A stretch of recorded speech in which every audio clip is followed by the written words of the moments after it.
What up, guys? Another Adonis review. Today I'm doing Star Wars Tales from the Galaxy's Edge for the PSVR2, the Enhanced Edition.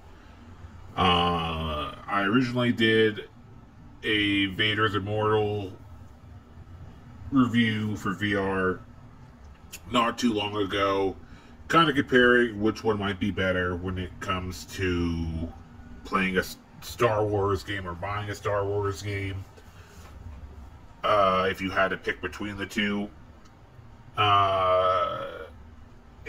I would say hands down, quickly, if this happened to be a question in your mind while listening to this review, that this is the better option to go with overall. You do get a lot more content and diversity for what you're paying for when it comes to going with either or. The Vader Immortal is a cool game that is basically like a movie that you're playing through, essentially, but does typically give you more lightsaber action. I hadn't finished this at that time, so I didn't think there was any lightsaber action, but there is in this game, but not that much to speak of, which I'll kind of go into. So let's kind of go into it real quick and get the review over. So first off, this game is an enhanced edition, which comes with all the DLC and all the shit that, came out slowly before.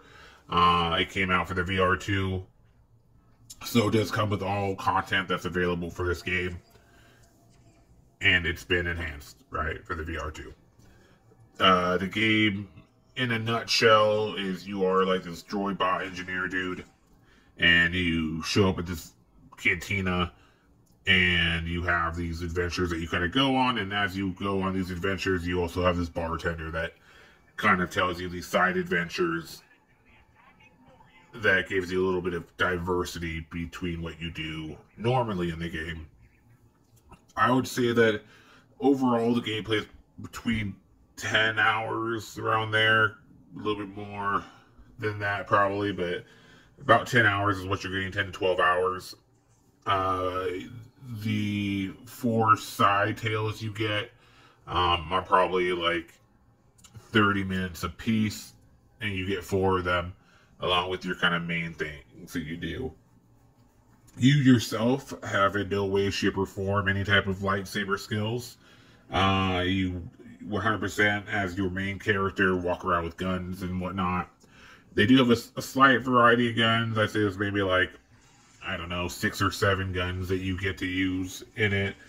From pistol, machine guns, like a sniper type pistol, a shotgun, a kind of like laser quasar gun, a shotgun, like a bigger type of shield shotgun, and fucking like a missile launcher type of gun as well.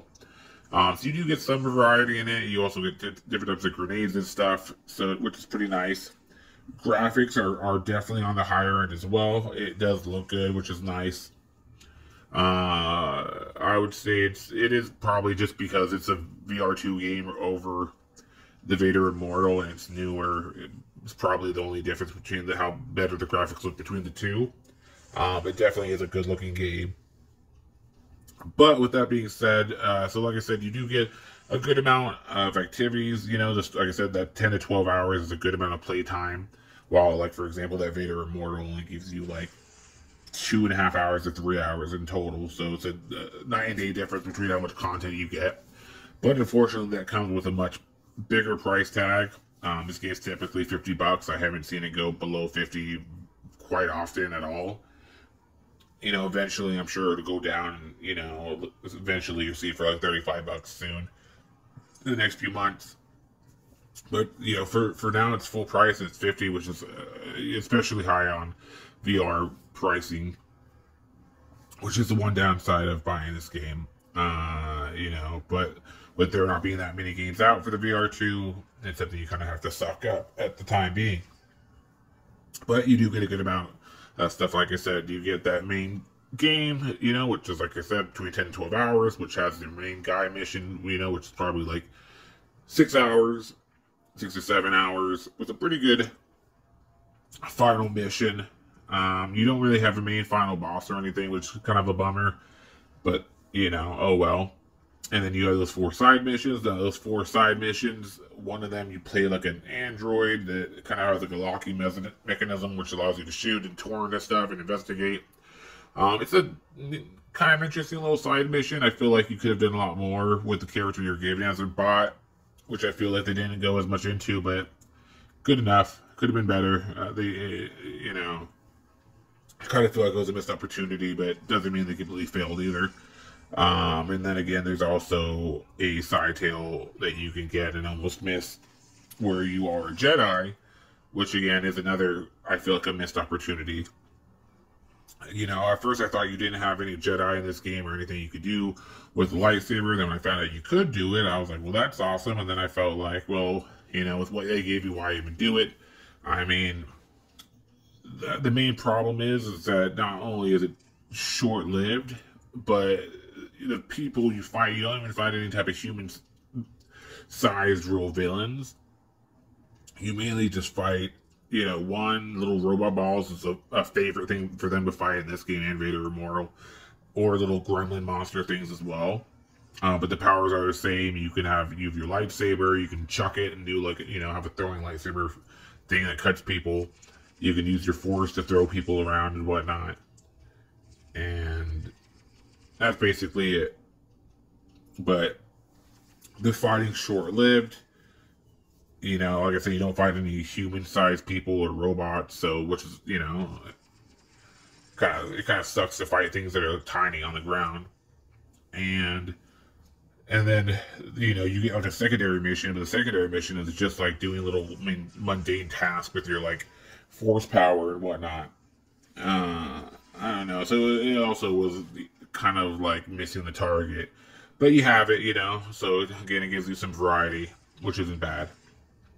Overall, like I said, you do get a good amount of stuff to do for this. But with the $50 price tag, it does make it a little bit steep.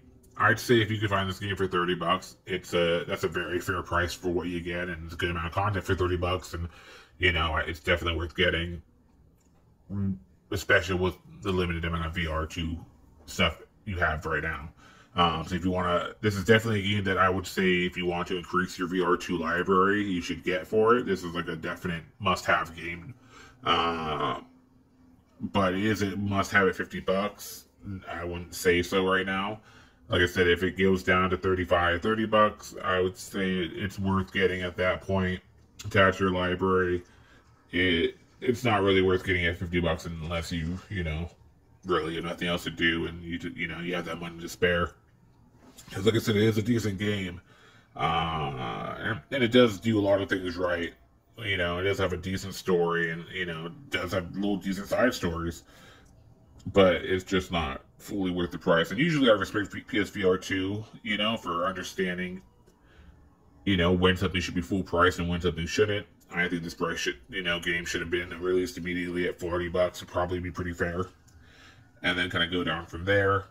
But, you know, whatever. But, like I said, decent game. I think if you do play it, you will like it. I just think there's some things that could have been better. Hope that helps you in any way, shape, or form. If you did end up playing the game, let me know what you think of it. Later, guys.